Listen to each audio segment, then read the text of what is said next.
welcome to Homeschool Moms Unfiltered. My name is Amanda, and my fabulous co-host is... Hello, I'm Meagan. Hey, so this is our weekly book club episode, and we are kicking off a new book this week called The Danish Way of Raising Teens now we've discussed this, I am not good at names, so I'm very sorry if she's listening or anyone here is Danish and is like, how dare she butcher our names so badly. I think this specific book is by Iben Dissing Sandahl. It is now. If it wasn't before, it is now. Yeah. And I'm telling you, I watched like 8 videos last night of someone else pronouncing her name in hopes that I would get it right today. And I'm positive I just butchered it. So I'm sorry. I tried. I put in the homework. I was going to say A for effort, right? Yeah. So if you're new here and wondering how our book club works, I'm so glad you asked. Okay, so number 1, you do not have to read the books if you don't want to. If you want to tune in and listen to our digest version conversation of the books, that totally works. We don't judge. So come, show up. It's totally okay. If you'd like to read the book along with us, that's also totally amazing. We will link the book in the description for this episode. Full disclosure, it is an affiliate link. It doesn't cost you anything extra to use our link, but it does help support our podcast endeavors, and we truly appreciate your support. Number 3, if you'd ever like to join us for a book club episode, send us a DM on social media. Just send us a quick video, like 1 to 2 minutes. Just be like, hey, I'm so-and-so, and I'd love to join you for book club because, right? You can find us. We're Homeschool Moms Unfiltered on TikTok, Instagram, Facebook. We love getting messages. Like Tom Hanks and Meg Ryan, you've got mail. So send us a message letting us know if you'd like to join us for a book club, and we would love to welcome listeners for future episodes. Exciting times. Yeah. All right. So now if you heard the title of the book, The Danish Way of Raising Teens, and you were like, I was going to do it this time. I was going to be on the ball and join, but now I shouldn't. Like, I have an 8-year-old and it's time. They're talking about teenagers. Like, don't leave. Okay. Seriously. In the introduction on page 9, she makes a point of saying that she doesn't differentiate between teenager, tween, and preteen. She specifically says this book is for any parent experiencing general developmental and psychological changes in their adolescent children. And honestly, like, that starts at, well, actually the book talks about how it starts as a baby, right? The first big version of that is before they turn 1. But truly, by the time your kid is in elementary school, like, you're starting to see this and experience this, and it's only going to ramp up for a while, right? So stick around. It'll be helpful. Exactly. I mean, this week we'll be focusing on the introduction along with chapters 1 and 2, and I can already see tons of stuff that would have been helpful when my kids were in their younger years. So I completely agree with that. So, all right. So I've got the first note for today. You do look at that. That doesn't happen very often. Go you.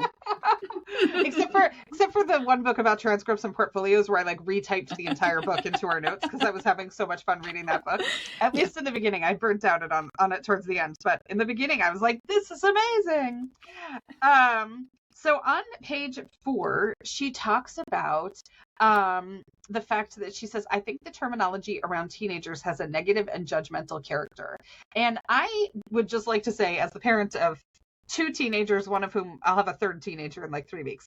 I think that's so true. When you say to people like, oh, I have teenagers, there's this kind of like, there's this eye roll or this like look that's like better you than me is kind of what it's conveying, or like, woof, that must be tough kind of thing. It's like what people convey with their looks and sounds and whatever everything else. And I'm like, I have amazing teenagers. Like, I love them. The teenager stage is amazing. We have so much fun. They're like small adults. We laugh so freaking hard. We have inside jokes. They can do more. They're more independent. Like, I love having teenagers. They're not assholes. Like, it's totally possible, right? I mean, they're like, they're not assholes at all. Like, I'm not blind to my children's behavior. Like, they're just amazingly sweet kids, and they're sweet to each other. They get along. Like, it's just amazing, right? And so I feel like then on page 5, she talks about some of the phraseology that gets used around teens, right? And it's so true, like, words matter so much. And so she kind of is talking on page 5 about like, we need to uplift our teens, right? We need to support them and show that we're in their corner and that we believe in them and things like that. And this societal view of like teenagers are all assholes is like not helping the situation, right? So Yeah. be part of the solution, not part of the problem. It is possible to have nice teenagers. Yeah. Well, I mean, I think that happens, right? Like, and a lot of it, some of it is definitely kid dependent, right? Some kids are more flexible and go with the flow than others, and all of that kind of stuff. But a lot of it too is how you choose to parent and how you choose to deal with things. I know when my kiddo was younger, um, we didn't really experience the terrible twos or the three-nagers. Like, we didn't have those specific things. Now, did that mean that everything was always like easy going? No. I mean, like, there were times when he would throw a tantrum and cry, and it would last so long that I eventually learned that if I recorded him and sent it to his nana, that stopped him like dead in his tracks, right? Like, he did not want Nana to see him throwing this fit. So yeah, I use that sometimes. And there was a time when, like, I think he was 4, and he got so mad at me over something that he took one of those, those IKEA table and chair sets that it seems like everyone has for the little kids. He flipped that entire table like a bad scene from Real Housewives. And I was like, oh my God. Like, I was like at my pediatrician, like, oh my God, is he going to be like abusive and like and she was like, no, it's totally normal. It's okay. And I'm like, book.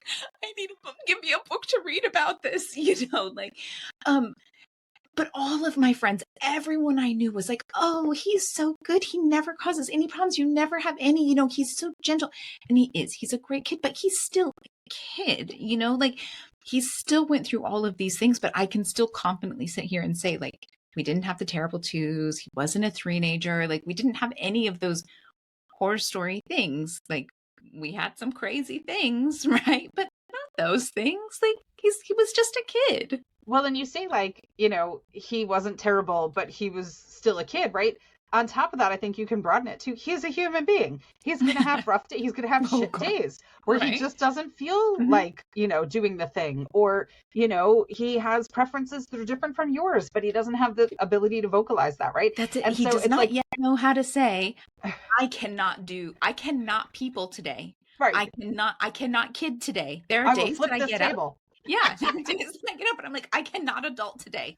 Do not Right. ask anything else of me today. And he did not yet know how to say, like, look, I cannot kid today. Please don't ask me to play. Please don't ask me to put together another puzzle. Like, I cannot kid today, or I'll flip a table. It's like we have the ability to say that, but for some reason, so many people don't think their kids like have the luxury of having those days. It's like just, buck up, friend, like get it done, and it's like, but we get to have that. I mean, on Saturday, I had the laziest day on Saturday. I was just freaking burnt out. Like, I was so done, right? Our kids have those days too, right? And if we expect to be able to do that and have that level of autonomy, we have to let them do the same thing, right? We have to let them be able to do that. So, yeah.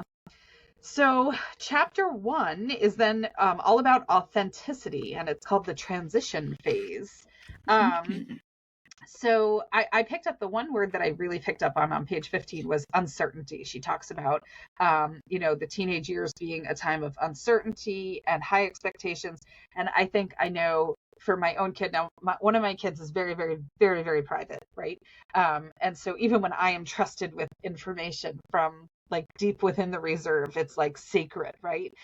Because that's just how that kiddo operates. So I'll be very cautious about how in depth I share. But I know we've had a lot of conversations about uncertainty, kind of this like, why am I here? What is the whole purpose of all of this? What am I supposed to do with myself? There's a lot of that go, and even if it's not being expressed, it might be in there, which she kind of talks about as well on page 17, where she says it has become more common to talk about bodies, feelings, and boundaries, and that is positive. But I find that insecurities and the most vulnerable thoughts remain an inner dialogue, despite a greater openness to many other things, right? And so every once in a while, I get a glimpse into some of that uncertainty with one kiddo, where it's like, I just don't even know what the purpose of this whole situation is, right? Like, and that's in there, but you're not getting that on the day-to-day basis. So I think like understanding that I mean, I'm 43. I haven't figured this whole shit show out, right? Like, and I don't feel that I put any pressure on my kid. Like, what do you want to be when you grow up? And where are you going to go to college? And what are you going to do? Like, it's very organic in our household. And even without me exerting that external pressure, it's still there, right? There's still, Yeah. it's just this internal thing that's still churning. And so sometimes it's more stressful than others. Yeah. Yeah. I think that's super true. Yeah. So my next comment was on page 18. And to give you an idea in general, she's kind of laying out, so far she's laid out who she is. And she's a psychologist, a psychiatrist. I don't remember for sure which one. But she definitely works with young adults and teens in a therapy setting of some sort. Psychotherapist. Okay, a psychotherapist. And also she is from Denmark, right? It's the Danish way of raising teens. And her quote says, "Sometimes I may have sounded a little too bombastic or even moralistic." And it just really struck me because I know a few Danish folks, right? We had some good friends at one point, a surprising number of Danish friends. And I feel like that statement is pretty culturally relevant and kind of sets a bit of the tone of this book, at least so far, right? Like there's just a tone to the book, and I think it is significant to be aware of the fact that that's a little Danish. Yeah. That's a little Exactly. Danish. I There's don't a know. directness, Yeah, exactly. Yeah. I enjoy some of the cultural videos that I see on Instagram and stuff. There's this one guy who does videos about Dutch culture and like how direct the Dutch are, where, he'll be like, "You changed your hair. Why?" And he'll like act out these skits and whatever, and like, and so just to understand that like not everybody is as saccharine sweet as Americans at least portray externally, right? Yeah. And she does not do that thing. She is Danish. Yeah, she is. You say this is a total digression, but we had some really good friends when we lived in Europe who were from the Netherlands, and super, super devout Christians, and like socially liberal, but very, conservative Christian, which happens outside of the United States a lot more than it happens within the United States. But I will never forget how easily and freely they cursed.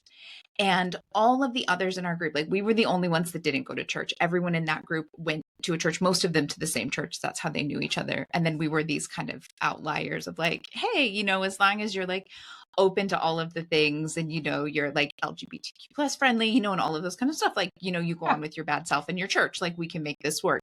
And all the other conservative churchgoers were like, and our Dutch friends were like, what? It's just a word. Like it's a word. What's wrong with it? Like just those differences, cultural differences are so fun. It's true. So for me, I have a few comments over the next couple chapters where some of these things stood out to me that I was a little like, How very Danish of you. Yeah. I did love the fact on page 20 she talks about communication, and she talks about the need for mutual respect, and that's been kind of for me the foundation of parenting, right? Is like you see these things that circulate and people give them like the haha emoji on Facebook and stuff like that, but it's like these things where it's like, oh, you want the Wi-Fi password? Here's the list of chores, and then you can text me photos of them all being finished and you can have the Wi-Fi password, right? And I'm like, they live in our house. They're part of the family. They're equals in so many ways, right? Like they don't pay the bills and stuff like that, but they're equals in so many ways. And so I like to kind of compare things to other things to give me, common ground, right? So my thought is like, would I treat a neighbor that way? Or like if I had a relative who came to stay at my house, would I treat them that way? And it's like, why would I treat my own children? Sorry, itchy nose. I talked in our previous episode about having, it's a very allergy heavy day. There's a lot of tissue action. But that they're humans, right? And we want to demand respect from our kids, but they don't always get that level of respect from adults, right? And so and then parents get really annoyed, like, why are they so disrespectful? And I'm like, well, and sometimes just for funsies, like when I see a post like that in a parenting group or a Facebook group or whatever with homeschooling, I'll click on the person's name so I can see their post history in the group, right? Mm. And you see like that they've said horrible things about their kids or something like that, right? And I'm like, unfortunately, that's how it works, right? Like they are human beings and they are not just going to give you undying respect because you birthed them or you feed them or whatever, right? Like that's just not how it works, right? I mean, if you think about it in terms of a marriage, like if your significant other is the provider and this, that, the other thing, like, does that mean you have to submit to their every will and desire? Like, not really, right? I mean, you still have a I mean, if you're voice. listening to a different podcast, maybe, but Exactly. I just saw something the other day. It was that stupid umbrella metaphor that they use in the IBLP. And it was this lady up on stage and she's standing there and her husband's behind her holding the umbrella. And she's talking about how if I take a step to the left and, if I veer outside of my husband's umbrella of protection. And I was like, oh, for fuck's sake. So, yeah, that's not this podcast though, right? But like, no. yeah, that mutual respect thing was so huge. So that's on page 20, which I love. And then the other thing on page 20 that I thought was interesting was she talks about the fact that her kiddos, she had 2 daughters, if I remember correctly, and that her kid would come in late at night and crawl under the blanket and ask all the questions that she needed answered to get the peace of mind to fall asleep. And in our other book club, I don't know if you were in this one, Amanda, because we read at one point something about like the 7 stages of shepherding your daughter into adulthood or something, and you not having a daughter might not have joined that book, I'm not sure. But it was by Dr. Lisa D'Amour, who amazing mental health professional. I don't know if she's a psychologist or a psychiatrist. And she talks about that late night phenomenon with teens, right? That is when they are open. That's when they're ready to chat. And oh my gosh, you're so tired. And it's like midnight and they come in. And a lot of times mine will come in and it's just goofy time and they're like goofing around and whatever. And then they'll kind of settle and you feel the energy change. And then they're like, I was thinking about something for next year and like I kind of wanted to know your thoughts. And I'm like, okay, and you're so freaking tired at this point in the day, but that's the time, right? And it is what it is. And I've read it in multiple parenting books. So Yeah. it's just, it is what it is. And if you want to have that connection with them, I mean, I've been up till 2 a.m. sometimes, but I'm like, the meat I have gotten between 1 and 2 a.m. is worth its weight in gold. So I do it. And it's not going to last forever. And when it's gone, you'll be like, oh man, remember when we used to stay up until 2 a.m. talking? So I do it. I take a nap the next day. It's all good. But that's it. One of these days they're going to move out of your house and they're Yep. not going to drive across town and crawl into your bed at 1 a.m. to talk to you about the big things, right? Yep. So enjoy It's it so while true. you can. Yeah. For real. All right. So the next one, we both marked the same paragraph. So it's on page 23. And I'll just read, I don't know, the first half, maybe 2/3. And if you feel like we need to cover more, feel free to go ahead. But so it says, the reason for mood swings is to be found in the brain. Now, this applies because we were just talking about brain stuff in our last episode. So if you didn't listen yet, go back and give it a listen. And you might be listening and thinking like, wow, they are really epic at weaving their content together. It was a total freaking accident that these things got lined up on the same We week. are not that epic. But you can think that all you want. Yeah. Except we just outed ourselves, but that's okay. All right, so it says, the brain, it undergoes a significant rewiring twice in life. In the first years of life and again during puberty. After your baby is born, melanation? Melanation. Myelination? Yeah, that's how it is. I'm like, I know I'm not getting it right, but I can't remember how it is actually. Okay, so basically a process of nerve insulation occurs in the posterior areas of the brain that are responsible for sensing and movement. After a year, your baby can start walking and standing. During puberty, there is a development of this insulation and a branching of the nerves of the frontal lobes of the brain, which represents your teenager's cognitive abilities, empathy, and consciousness. The brain is simply being rebuilt, and lots of new connections are emerging in these areas that enable your teenager to better put themselves in the place of others. Like, yeah, again, that idea, like, it's beyond their control, right? Like they're not the ones that went in and like flipped the switch in their brain. Like, okay, now is the time. Go ahead and start making all those changes. I'm ready. Right? They are just along for the ride.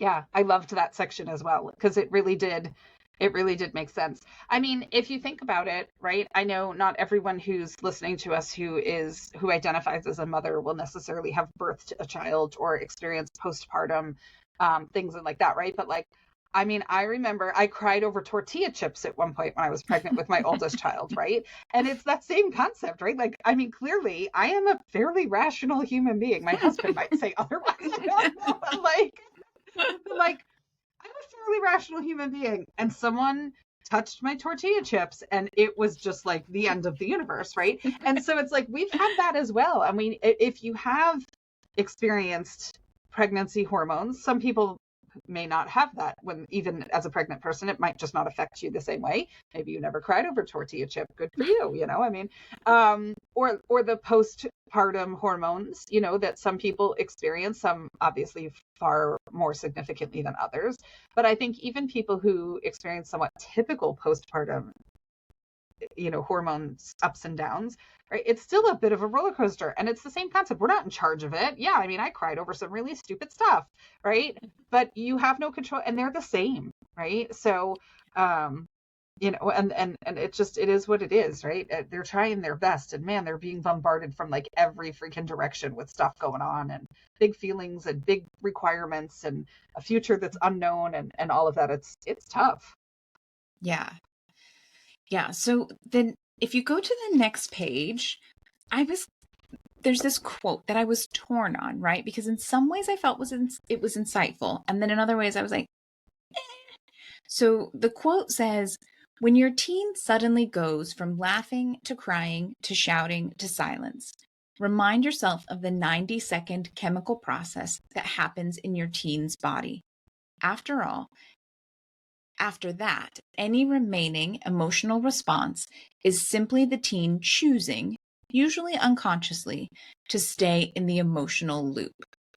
Something happens that may only be sensed unconsciously, and chemicals are flushed through their body. This means that for 90 seconds, your teen can watch the process happening, they can feel it happening, and then they can watch it go away. And so for me, it was like, okay, that's a good point, right? This idea that like something has, I know triggered is like an overused word, right? But something has triggered a response in their body, and they have this massive tidal wave of emotions that cause something. And it's physiologically, it takes 90 seconds for this wave to kind of wash over them and then recede. Okay, like that's how I thought of it, because we were at the beach this weekend. But it's like, okay, that's a good thing to keep in mind, right? That's helpful, that's useful. In that 90 seconds right then, they don't have control over anything, right? Like there's nothing you can do when the wave is coming in. You can't be like, stop, wave, I want to move out of the water, right? Like you're just like, oh, damn, I wasn't far enough away from the shore. Like, gotta move when it's done. The flip side is, I don't necessarily agree that after 90 seconds, you can choose to be like, okay, well, I'm done with that now, right? Like, for me personally, I know when a really big something happens and I have that big emotional wave of any type, right? My heart goes crazy. It's beating out of my chest. I'm shaky. My hands are sweating. Good, bad, or otherwise, right? That's my body's reaction to any big hormonal thing. And it does not calm down in 90 seconds, no matter how much I wish it did, right? And now that's a whole other thing, right? And I'm on heart medication to help make it calm down faster because it just doesn't on its own. But like, so I don't know. I don't know what you took away from it, but I was like, on the one hand, I'm like, oh, that's really good information. On the other hand, I'm not necessarily like, well, at 90 seconds, if you haven't stepped out of it, that's your problem. Now you're like, just you being really a jerk. Right? Yeah. Now you're just wallowing. Okay, move on. Like the timer went off. It's 91 seconds. Choose to let go. I mean, I think you're spot on there. I didn't necessarily pick up on it in the reading, but the ironic thing is, I probably didn't pick up on it because I had a really hard time concentrating on my reading this week. because I mentioned in our last episode, our Tuesday episode for the week, that our house is for sale. And yesterday was just like a mess, right? It was like we got an offer and it was negotiations and it was this and that. And I was super stressed, right? It lasted longer than 90 seconds. I'll tell you that much right now, right? Like, and Yeah. so I had a hard time where I found myself having to go back in the reading and continue to reread stuff because I was like, I just read all of that and I have no idea what it says, right? At one point, I put my book down and took a 40-minute nap. I was like, this isn't going anywhere. So yeah, I mean, I've shared before, I'm an incredibly anxious human being. And it lasts a hell of a lot longer than, I mean, I could go 90 days on an anxiety attack, right? Like, 90 seconds is not a realistic thing for me, but I like the rest of her sentiment there. I agree with you on that. Yeah. Yeah. So during that tidal wave of emotion, we both noted the same thing on page 25, which is no child, teenager, or an adult can talk sensibly when they are emotionally upset. Whew, don't we know it, right? And how many people want to try to fix the thing in the moment when one or both of you are fired up still, right? And it's like, this just isn't going anywhere positive. Mm-hmm. I think that quote, that short, simple quote you should take it and go into Canva and make just a thing, attribute it to her, and we'll stick it on all of our social media channels, right? Like it's one of those things. It's simple. We all know it, but sometimes you really just need it to be a freaking meme of like, Yeah. yes, I saved that on my phone to go back and remind myself that it is okay. This is normal. No one, when you're in that moment, can actually be sensible. Like, yep. Yeah, it's so true. I mean, not to compare our children to pets, but we have a 2-year-old Bernedoodle who went to service dog training, and after she left service dog training, it was like transition to us. We did there was a bunch of handoff training and tandem training and all kinds of stuff that went on before she came to us. But one of the things the trainer said is like, if she does get fired up about, I mean, she's still a dog, right? Like as much as she's been trained, she's still a dog. There's still times where something's going to happen and something's going to set her off, or she's going to bark at something or whatever. And she was like, when she's doing that, she can't hear you. Like she literally cannot hear you when you're trying to stop her, because she has gone into full, like, I must defend my house against the UPS man mode, right? Like, and like talking to her is going to make no sense, right? And like, yeah, I get our kids aren't dogs, but it's the same concept, right? Like, so I have to like physically touch her when she, if she gets fired up about something, it's usually stranger danger, which she only has at our house. Outside of our house, she can go to a restaurant and lay under the table and do her job very effectively. But at home, she's like, that damn UPS man's back again. But I have to touch her to like get her to come back, and so it happens, yeah. And we have to understand that about our kids. I know that's been a parenting difference between me and my husband, where he's trying to like bring logic into the conversation, or like, prove his side of the situation. And I'm like, not now. You are doing nothing but making this worse right now. Like, just let the kiddo chill out. You chill out. And then later we can have a really great conversation about this, but it's not now, right? Yeah. Not right now. Yeah. Not now. Not happening. Right. Yeah. All right. So now this next one, I think we're getting back to more familiar territory for the two of us, where we read the same thing. We took totally different things out of it. So we're on page 27, and she's giving some statistics.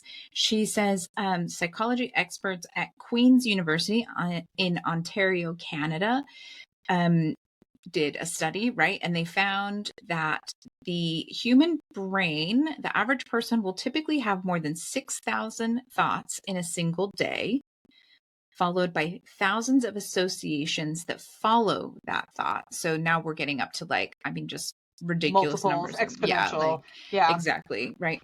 And so of the more than 6,000 thoughts a day, 80% were negative, and 95% were repetitions of precisely the same thoughts as before. Then she goes on to talk about another study from Cornell University, where scientists found that 85% of what you worry about never happens, and 15% of worries that did happen, 79% of the subjects discovered that either they could handle the difficulty better than expected, or it taught them a lesson worth learning. And and then concluded that 79% of your worries are baseless and result from an unfounded pessimistic perception. And I was like, holy smokes, that's a lot of negativity. Like, I can't know that I don't understand. I don't understand those numbers. Yeah, it is. It is an interesting study, and you wonder like how they classified things or knew how to. There's not enough detail here to know, right? Yeah, but they are staggeringly negative. Now, the funny thing is, I didn't find them as alarmingly negative as you did because I do that, right? Yeah. Where I will immediately be able to tell you the 10 horrible things that can go wrong. And then of those 10 horrible things, like let's say number 6 is the one that's going to be the one that plays out, right? I can tell you all of the cascading issues that will come from that one as well, right? Like, and I could have done that for all 10. So, to me, that seemed quite normal, you know? Yeah. Right. And so, I put a thing, I just made a note in the column on the side column on 27 here, right? So I am like if you're younger than us, this might not make a ton of sense to you, but after 9/11, we had these terror alert levels that came out, right? And so we were on red immediately after 9/11, and then a little bit after that we went to orange and yellow and stuff like that, right? And the terror alert at the time was linked to things like airport security and like, you know, like we used to have like curbside check-in, and then if we were at a certain terror alert, you couldn't, you know, do curbside check-in, or you couldn't even pull underneath the little overhang at the airport sometimes, like to drop someone off or something, right? So I live a lot of times at the red terror alert level. It's just where I spend my days. And so it was funny because one time I was talking to the rabbi at synagogue about something. I forget what I was even there for, but I'm sure I was worrying about something. And he's so great. He's just so calm and he's so good, right? And he goes, so all these things that are like catastrophic, they're going to completely end your whole existence, right? All this stuff. He's like, how many times do they actually happen? And I was like, well, they don't. But if I worry about them in advance, then I can't be caught off guard, you know? And he was like, that's a lot of energy, right? And she talks about that here. It says these baseless worries are a major source of stress and tension and a cause of exhaustion. Hello, not only for the mind, but also for the physical body. And so it was just one of those things where now I go, hold on, this is a red terror alert that's probably not going to happen. Like I think I can set this aside. I think I can stop worrying about this. And so the numbers didn't seem that alarmingly negative to me because I think they're quite standard for my brain. Yeah. But, you know, Whereas, like that like kind of is not a mnemonic device, but that little like helpful sentence that he gave me, I was like, okay. And I still use it. It's been probably a decade and I'm still like, okay, we're not going to hit the red terror alert because it's not going to happen. yeah. It doesn't work all the time, but I try. Yeah, I guess for me, and I'm not going to say I don't ever have the negative thoughts, right? Because I'm definitely the kind of person where, like, okay, so we've got this new situation coming up, and like, what's the best that can happen? What's the absolute worst thing that I can think that can happen? You know, how would we handle the absolute worst thing that could happen? What are some options for handling something that might come up in the middle there? And once I've sort of worked out like 3 or 4 potential scenarios with like the best and the worst, bookending it, then I'm like, okay, well, I know I can handle the best or the worst, so I can handle any of it. And I definitely, for better or worse, I tend towards like the silver lining be the kind of person. I don't know if you picked that up through the podcast, those of you who are listening. But on many occasions, my mom has been like, Amanda, I do not want your silver lining. Okay, like just stop. I don't want your silver lining. And I'm like, okay, but I have a good one. Just let me get one out, please, please, please. You know? I have fun. Yeah. Yeah. So I think that's probably why it hit us a little bit differently on that one. But once I saw your note, I was like, oh yeah, those are really negative stats. Like, you know, I was like, Yeah. oh, okay. Interesting. To tie that in though, I thought on page 28 was interesting. So this book isn't specifically about homeschooling. Homeschooling isn't super popular in Denmark. It is legal, but not super popular. Right. So, but to tie this in, she says, But you can teach your teen to take warning signs seriously. Symptoms like headaches, abdominal pain, mood swings, or difficulty concentrating should not be ignored. You can also help them understand spinning thoughts and where they come from. And she's described that concept as kind of that spiraling here, right? But I thought it was really interesting because how many times do we see or hear about kids who, like, the parents are like, you notice how their stomach only hurts on school days, right? And it's like, but I'm like, that is a physical manifestation of stress or angst or whatever. Like, if your kid and you're like, oh, they only have a stomach ache when they don't want to do something. Well, what is it about that thing that's causing that, right? Because if we go back to the page before where she says, you know, it's a major source of stress and tension that can cause exhaustion, not only for the mind, but for the physical body. And we talked in our episode this week about how our kids' brains are still developing at this point, hardcore, right? And so they're growing physically, their minds are growing. And so for them to be feeling this level of stress, like, if they're having that physical manifestation of stress, let's try to figure out what's causing it. And maybe we could make some changes, because we wouldn't want to live under those conditions all the time and just have people mock us for it and be like, oh, you notice how she only doesn't want to do this, so that's why she has a headache, you know, or whatever. Maybe we could get to the bottom of it. I'm just saying. Right? I mean, ideally, I would hope that most of the people who are listening to this are on the same page with us on that. I have a friend who, she's divorced, and her kiddo really struggles with public school. And for a lot of reasons, that's what they continue to do, right? Because they're in a position where that is their answer for right now. And he has a lot of bad migraines and stomach aches and things like that around school.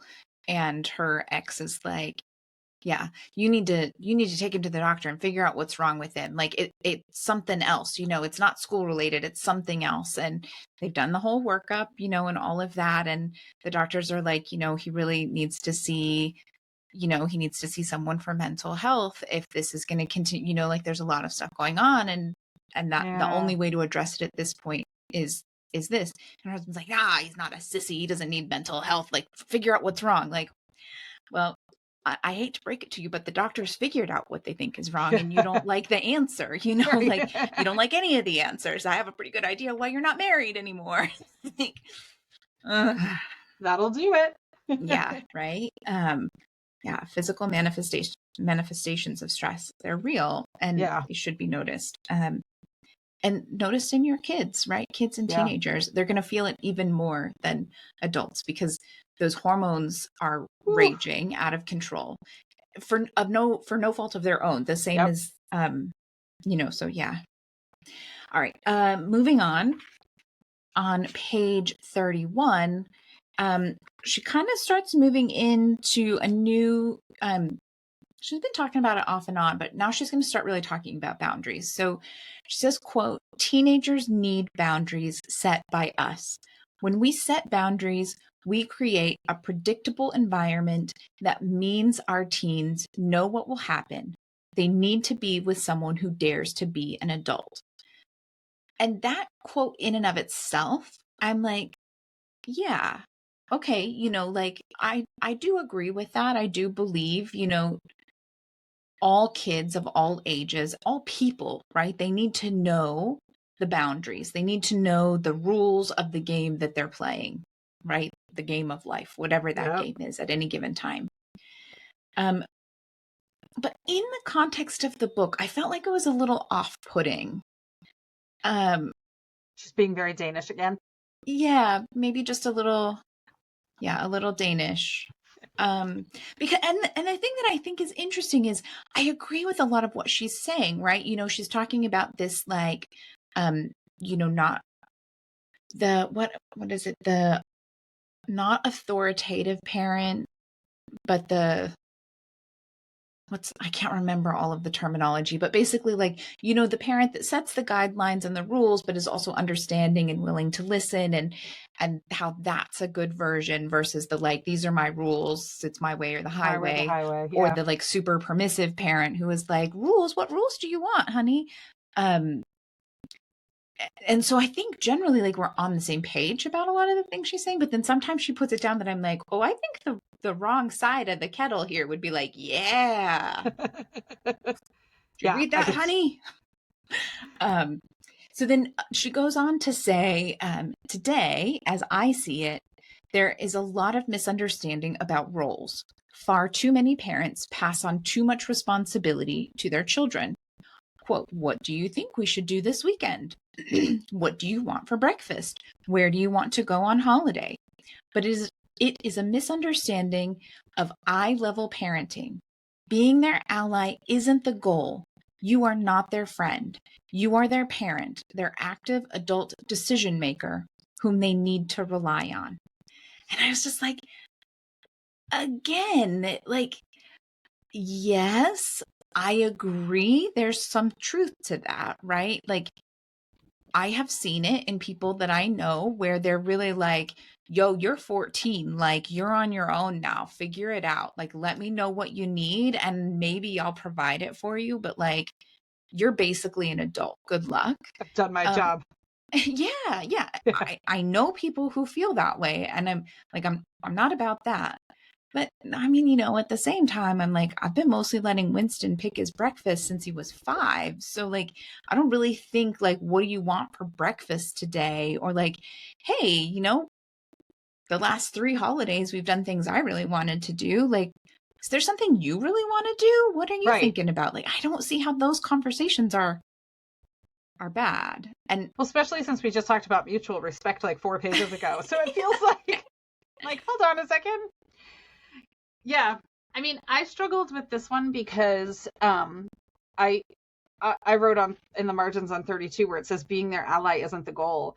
And literally being the ally saved my relationship with my youngest child almost a decade ago now, right? Where, you know, I'm an only child. So to me, the concept of having 3 different kids who were all really close in age, who were being raised basically simultaneously, the fact that they could be completely different humans, that's going to sound so stupid, but it did catch me a little off guard because I'm like, well, I'm treating you all the same way, right? You know, but I didn't have a sibling dynamic to like see how even within the same household, you could be so vastly different from one another. It was an interesting kind of awakening for me. And then on top of it, my first 2 are at that age were fairly similar enough that parenting the same way was working. As they've gotten older, they've needed something different. They've diverged, you know, a bit. But my youngest, parenting him that way was a nightmare, right? And it just wasn't working. And the number of times that he and I both were in tears during a given day was epic, right? My husband would come home and I'd be like, just take him. And he'd be like, what do you want me to do with him? I'm like, I don't care. Just take it. I just need a break. Like, I can't do this, right? It was exhausting. And I didn't know what to do. And then one day, I think he was like 3-ish, maybe almost 4. I can't quite remember. And I was literally sitting in the hallway outside his bedroom crying, and he was in his room crying, right? I mean, we were just having one of our days. And I was like, this isn't working, right? In our last episode, we talked about like, if something's not working, you're allowed to change it, right? And so finally I was like, this isn't working. I'm the grown up. He's 3, maybe almost 4. Like, he's not going to be the one to change the situation. This is on me. I got to figure this out. I got to do something different, right? And at that point, you're like locked in a battle of wills because you're saying, do this, and he doesn't want to do that. And the more I pulled, he pulled back harder. The more I pushed, he pushed back harder, right? And so finally, like that day, I sat down with him and I gave him a huge snuggle. And I was like, I've been noticing that you're struggling to make great choices. Like, is there something that is maybe preventing you from being able to make the choices that I feel like you know are great choices to make, you know? And mind you, he's almost 13 now, but he's you know, he's hyperlexic, he's autistic, he's ADHD, he was ridiculously gifted at a very early age that I could have those kinds of conversations with him. And he was like, yeah, I'm really stressed about XYZ. And I was like, okay. And so he and I came up with mantras that were really short and sweet. And so like one of them one day, it was kind and something else. I forget what kind and calm. That was what it was. I'm like, hold on, I should know this. I've said it enough. Right. And so he and I would sort out just a really short mantra all the time. And it was one of these things that if he started to like ratchet up and get himself all worked up, I could be like, remember, I'm here as your partner to help you. And we're going to do this together. Our goal is, and he'd be like, kind and calm. And I was like, exactly. Right. And I learned that whenever he was behaving in such a way that before made me want to run away from home, he needed a really big hug. right? He needed a huge snuggle. He's a sensory seeker, like all that stuff. So, being an ally saved my relationship with him, gave him a partner that he so desperately needed when he couldn't figure out how to regulate. And for me to step in and say, I am here as your partner and I will help you figure out how to regulate. And you can tell me what's causing you to be out of sorts and we'll figure out a plan together, And so it might just be the fact that I specifically would use the word ally with him, and then she uses the word ally that I'm kind of like, I don't know. But for us, it was a game changer. Yeah, well, I'm wondering if maybe I didn't actually look if this was originally written Did she in write it in English or if it's a Danish? translation. Yeah, because I feel like I agree with the fact that you are their parent, not their friend, right? And I do think that that's an important distinction until they hit adulthood, right? You're their parent, not their friend. Mm-hmm. But I also feel that you should be their ally. To be a good parent, you should be their ally as well. And I think there's a big difference between an ally and a friend, Yeah. right? An ally is there to try to help you achieve the desired goals and outcomes. A friend is there to make bad decisions with you and have a good laugh while you're doing it, like and so yeah, I wonder if maybe there's not maybe a translation Could be. vocabulary kind of issue there. Or even just an ESL thing, like even if she wrote it Mhm. in English, but just the nuance of the word could be a little bit different. Yeah, But yeah, maybe. Yeah, being just an in talking through it, that made me think. Yeah. yeah, I mean, being that kid's ally, to this day, he knows there's nobody in his corner like me, right? Like, whatever difficulty he's having, I'm not going to get upset with him. I'm not going to, like, I will be there to help him, and that he can Mhm. come to me with anything. So, yeah, for us, it was huge. So I wouldn't necessarily think you can't be an ally for your kids, especially, I mean, if you have a special needs kid, like, your job is to advocate for them, right? And how are you going to do that if you don't fully understand their needs, too? Yeah. Yeah, for sure. So, I mean, in this section, she kind of also goes on and she says, all of these boundaries mean, quote, you will get a teenager who knows the boundaries they must respect and who won't be afraid of confrontation, but rather will see them as something that must be resolved with mutual respect. And I was like, I mean, I'm not entirely sure how the last few pages of what I read is going to get me a teenager who isn't afraid of confrontation and understands that, like, this is the point that we work through these things with mutual respect. But it sounds great, right? So, like, okay. Well, you can report back in like 3 years when you're in the thick of it. You can, or just starting your journey with a teenager. You could be like, I referenced page 35 in the book, and here are my thoughts. Right? Yeah. If you're reading along or you're listening to us, she talks about fight, flight, or freeze. She adds in freeze. I feel like a lot of people don't talk about the fact that there are three. And then she also says that there's a fourth that most people haven't heard of, and that's a fawn like response to please. This was the first time I'd really read about that. So that was an interesting kind of thing for me. Um, but I personally wasn't crazy about how she kind of seems to write off the freeze response as a response to trauma stored in the brain. And I feel like as a podcast that talks a lot about neurodivergence and things like that, we would be remiss to leave it as the only people who freeze are the people who have trauma stored in their brain. Freeze is a pretty natural response if you have any sort of slower processing speed, which is usually wrapped up in any kind of neurodivergence. Not always, right? But a slower processing speed is not uncommon in kids with neurodivergence. And in these situations, they might fight, but a lot of times they're going to freeze as they try to process everything and figure out, like, I don't understand what's going on. I think I missed something. They said this, and then they said this, and then this happened. Like, why did this? And like, and I don't think that's necessarily trauma stored that's coming Yeah, out, right? that's And a good point. so, um, maybe just again another one of those like cultural differences, or I mean, not everyone is as sensitive to neurodivergence as we try to be here on this podcast. So I think that's important. So we're going to continue with chapter 2 in just a moment. But before we do, we'd love to invite you to come and join our Facebook community. If you search Homeschool Moms Unfiltered on Facebook and then click the little button to filter for groups, we chat about life and homeschooling. We have some fun. It's a kind group. Sometimes social media can be a bit of a cesspool. It is not. We will make sure it stays that way.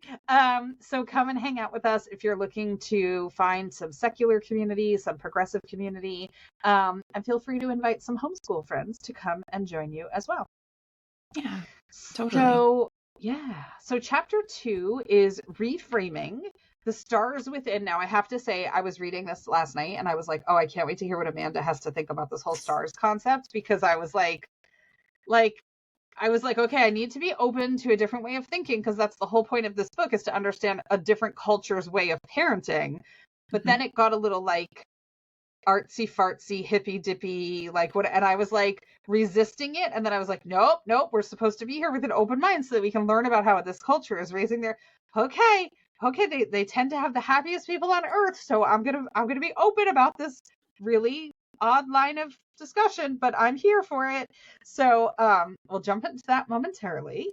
I just want to say that she starts out on the beginning of chapter, page 41, about this like angelic moment where, you know, a choir of heavenly angels sings and a light comes down from the sky and shines upon you as you hold your newborn baby for the first time. And it's pretty sappy and in depth. And I just want to say, as somebody who didn't feel those emotions because my vagina hurt and the kid wouldn't stop screaming, that it's okay if you didn't feel those emotions. You're still a very valid parent, and her experience is just different than some of ours, right? And so it took me a solid 3-ish months to really be like, so he lives here now, huh? Like it took some time, and the doctor was involved and all that kind of stuff. Never once did I envision drowning him in a bathtub or anything like that. But like, you know, not everybody has this angelic newborn mom moment, and that's okay. You are still a rock star parent. So that was my kind of precursor to the chapter, if you're reading along with us. Yeah, no. And you know what? I'm going to totally second that. This is something that I haven't really talked much about, and I'm certain I haven't talked about it on the podcast, but I had a pretty traumatic birth experience with my only, and I absolutely did not have that, right? Like, I mean, first off, he once he finally made it out into the world, he was unresponsive and immediately whisked away. And so I'm sure that partly played into it, but it was really bad getting him out into the world as well.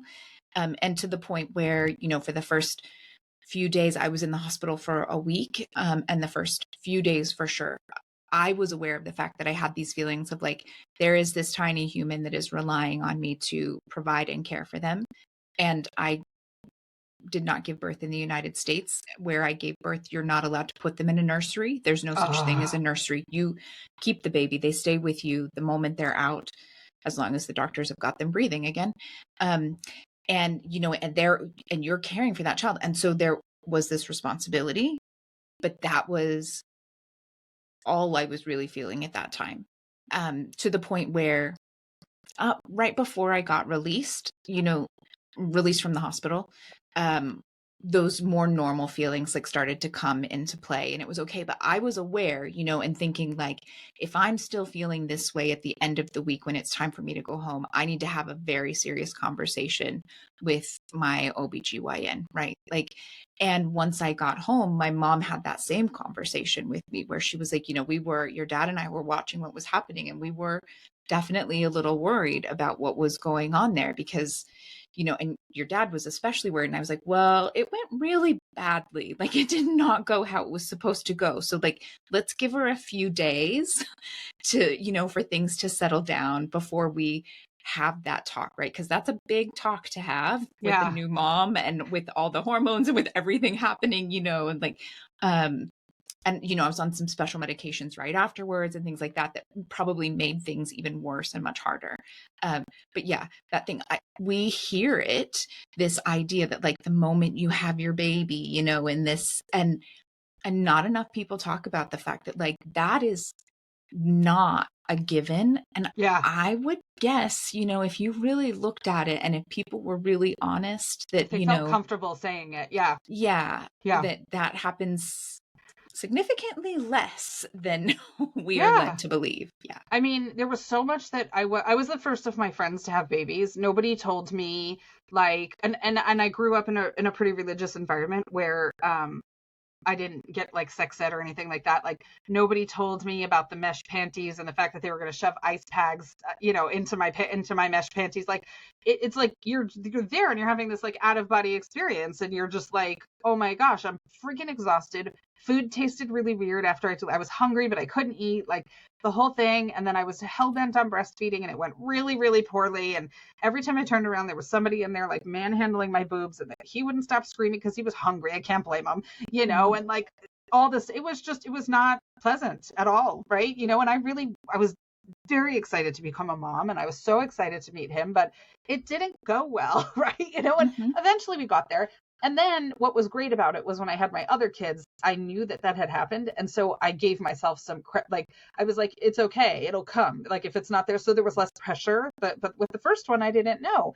And, Mhm. my oldest is almost 17. A Baby Story was on TLC back then. Do you know that TV show where like they Yeah. I follow used the to new watch mom? it. Oh yeah, totally. Right. And they're all thrilled when they get handed their Uh-huh. babies, right? And so, and then I went to hospital class, and it was like, oh, it's amazing, and everyone can breastfeed, and it's the baby just Mm. latches right on, and like all, and nobody was like really preparing you for the truth. And so, yeah, when I read this, I was like, that's amazing if she had that experience, and I don't doubt her experience, but if you're reading along and you didn't have that, you're a rock star parent still, so it's all Yeah. good. And that's it. We um for the first time we had to use a minor level of fertility treatments. After that we threw everything at fertility treatments, and still we only have an only child.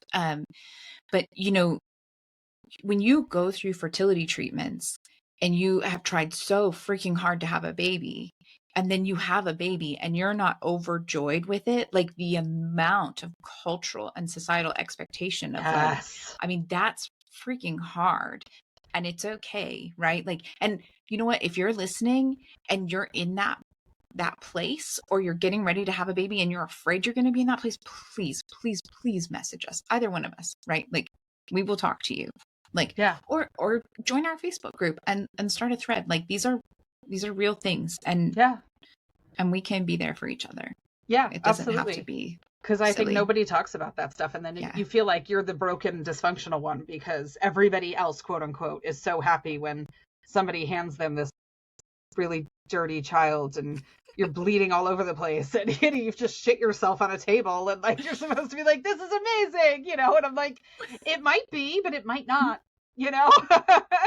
Yeah. For the record, I was 1 in 3 with shitting myself with having children. So I didn't do every time it didn't happen, but Yeah. it does happen. I in Belgium, they at least when I was there, they did not allow that to happen. There were Do they? lots of steps taken to make sure that did not happen. They're far too refined for that. I know. I had asked if I was like, do you do enema? They were like, no, we don't do that anymore. We just let you like crap on the table, and then we just clean it up. And I was like, okay, great. Okay. Looking forward to that. That's pleasant. So, Yes. all right. So I would love for you to do the stars conversation, Amanda. I feel like this is going to be the highlight of my day. Well, I will start by saying my very first comment on this chapter is, so what do you think of this idea of stars that she uses throughout this chapter? All right, so a quick overview of what it is she talks about how when your baby is born, they're like the night sky full of stars, and we think they're perfect. And every time we tell our baby not to do something, for example, don't bang on the table with your spoon, you're extinguishing one of their perfect stars in the night sky. Um, and when they were babies, burping after dinner was a good thing, and that helped fill their night sky full of stars. And then as they get older, we tell them that a big burp after dinner is no longer a good thing, and now we've extinguished another one of their beautiful stars. And it wasn't, it gave food for thought. Mm-hmm. It was a new way to look at things and to think about things. And I will appreciate that, right? We discussed I'm a silver lining person. I will appreciate a new way to look at and think about things. I'm not entirely sure that teaching a kid not to throw food at the table is extinguishing their stars. Yeah. So I'm of two minds. I'm Yeah. of two minds. Yeah. I mean, I definitely had to continuously remind myself that the reason we're reading the book is to expand our horizons, because I was like, oh, okay. So The way you were describing it before, it like at one point I was seriously like, what is this woo-woo nonsense? Like, okay, wait a minute. Like, that's not fair. yeah. I did think it was interesting. Like the idea, it's an interesting way to think about it. It's Yeah. helpful to think about it in certain Yeah. contexts and ways. I think for me, it was okay. So we're in an interesting time right now, too, where the lady with the forehead tattoo is doing all the unschooling videos on TikTok, right? And like, to me, that's the example of like, we don't want to extinguish little Johnny's flames, so we're going to let him throw food at the table, right? Because that's kind of the impression that she puts out as far as like how she parents, right? Which is fine. It's just not going to work in our household, right? Like that's just not, I wouldn't feel comfortable parenting that way. But if that's what they're doing, and so my concern would be that if I didn't correct my children, that they would grow up completely feral. So, which might not be a goal of mine. So if it is for you, then that's okay. So that's part of it. But then the other part is, I think it's okay to tell your kids not to throw food at the table or bang their spoon or burp loudly at the dinner table or something.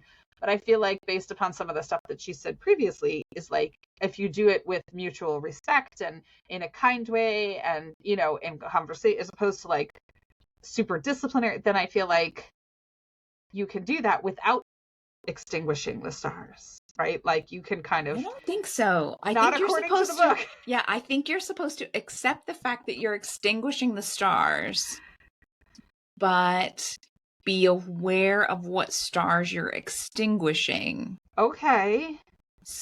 And from that regard, yes, you know, I mean, but you're right. Like just in the last chapter, right? She's like, you have to be the parent. You're not the ally. You're not their friend. You have to set boundaries. But like, know that every time you set a boundary, you've extinguished part of their sky. And now their sky is only, you know, their sky is half dark.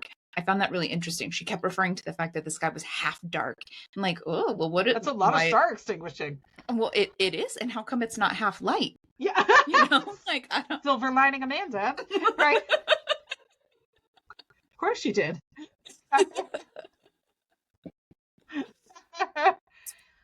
Yeah, I mean, so it was interesting. I had to really be very conscious during my reading to be open-minded. I'll put it that way.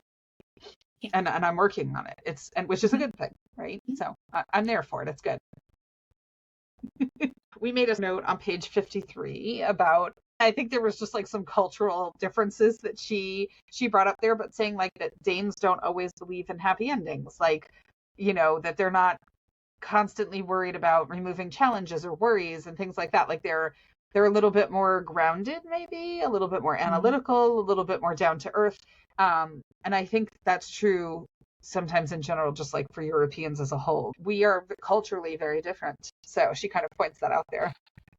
Yeah, she does. And I do think, you know, I have said it oftentimes that I feel like Americans like want and expect happily ever after, like movies and TV shows, you know, and we really do ourselves a disservice in all of our relationships, in all of our interpersonal relationships, because we have this idea that like, well, there might be a little bit of tension in the beginning, but then it all goes away and we're happily ever after. And you never check back in at the 2-year mark and the 5-year mark and the 10-year mark. and it sets really bad expectations for us in all kinds of ways, right? Yep.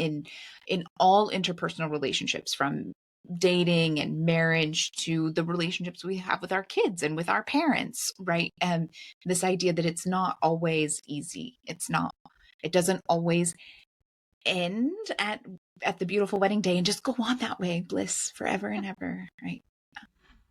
Exactly. Yeah. Okay, so also on page 53, she says, I let my daughters know they can always come to me and tell me if I hurt them or push their limits too much. I will always listen to them, take their words seriously. And I really liked that, right? I think more parents should do it. I might even go so far and be Danish and say all parents should do it.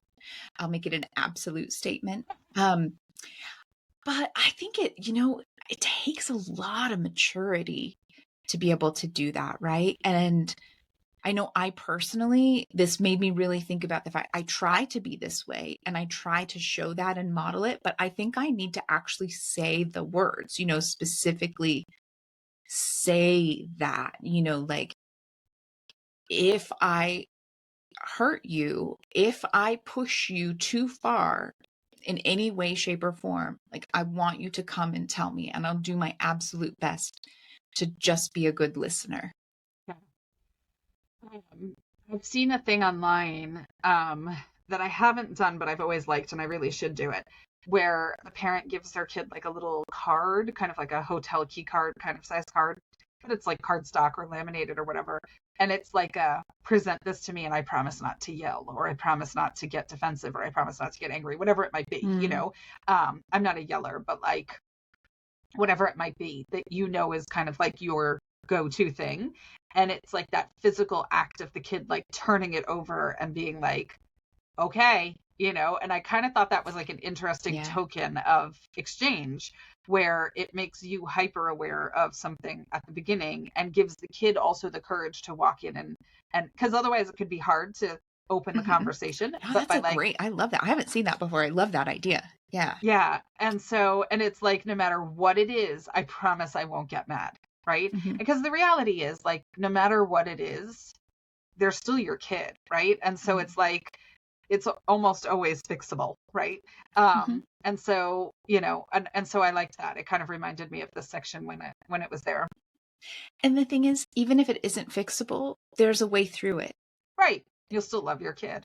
Yeah, right? There's a way through it. Even if you can't fix it and, put a neat bow on it, there's a way through it. Yep. Yeah, absolutely. So I liked that one. And it kind of reminded me of that in that section. So my last note or comment was just I found this, and I'm not sad that we're reading it, but when I found it, I was specifically looking for a tween, teenager, like older kid version of that funny tongue-in-cheek bringing up Bebe book that is like an American in France who's like, and I mean, admittedly, I read that book when I was living in Belgium, which I was in Brussels in a very French culture, right? Belgium is divided, but Brussels has a strong French influence in it. And so a lot of it, there are people who are reading like, oh my gosh, that's so awful. And, the misogyny, this and the sexism, that. And like, yes.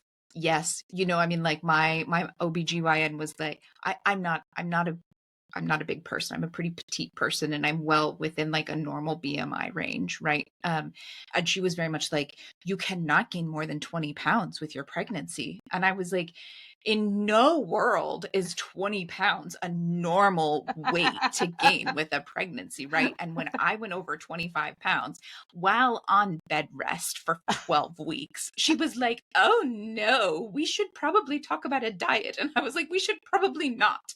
Like anything I can keep down, we will keep down, like, I have some phentermine. It probably won't do too much damage to your baby. But as long as you look good for your husband, it'll all be fine. I will never forget. I went for maybe like my 8 or 9 week appointment. So like I said, we had done fertility treatments and I have a lot of medical problems and I had them coming in. So I was with a high risk OBGYN and I had loads more appointments than anyone else would ever have.